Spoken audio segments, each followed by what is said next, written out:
একটি নতুন ভিডিওতে সবাইকে স্বাগতম জানিয়ে আজকের ভিডিওটা শুরু করছি। আসসালামু আলাইকুম এভরিওয়ান, কেমন আছেন আপনারা সবাই? আশা করি সবাই অনেক অনেক ভালো আছেন।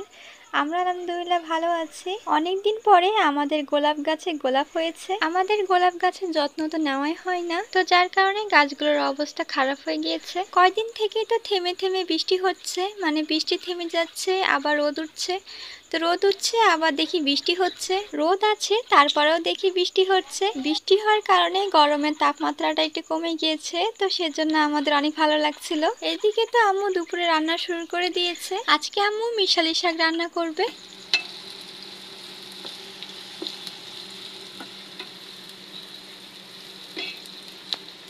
প্রথমে তো ভাত রান্না করা হয়ে গিয়েছে, এখন তরকারি রান্না করা হবে। তো কড়াই বসিয়ে দিয়েছে। আজকে সেজনা ডাঁটা দিয়ে আলু দিয়ে রান্না করবে।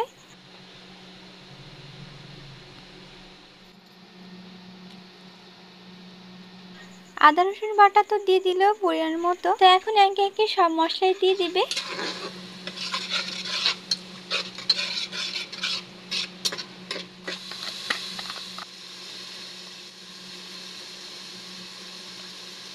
যা যা মশলা লাগে সব মশলাই তো দিয়ে দিয়েছে। এখন মশলাটা ভালো করে কষে নিতে হবে। আর এদিকে তো সেজনা ডাঁটার আলু কেটে নেওয়া হয়েছে। মশলা কষানো হয়ে গিয়েছে।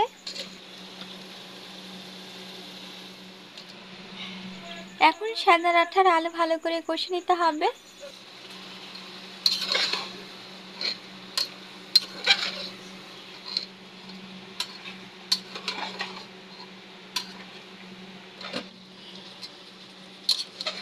কষানো হয়ে গিয়েছে, তো ঝোলের জন্য পরিমাণ মতো পানি দিয়ে দেওয়া হলো।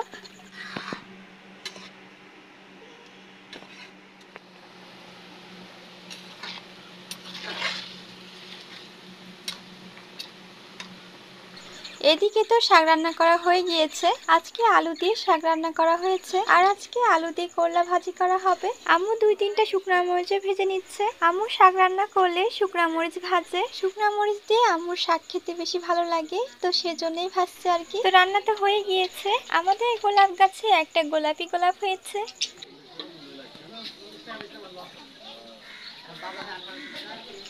আর হয়েছে একটা লাল গোলাপ। তো এই গোলাপটা দেখতে কেমন জানি লাগছে, মানে গোলাপ মনে হচ্ছে না, মনে হচ্ছে অন্য ফুল। কিন্তু এর আগেও যখন লাল গোলাপ হয়েছিল তখন অন্যরকম হয়েছিল, তো এবারে দেখি এরকম হয়েছে। তো যাই হোক, আজকের ভিডিওটা আমি এখানে শেষ করছি। সবাই ভালো থাকবেন, সুস্থ থাকবেন, আমাদের সাথে থাকবেন। আল্লাহ হাফেজ।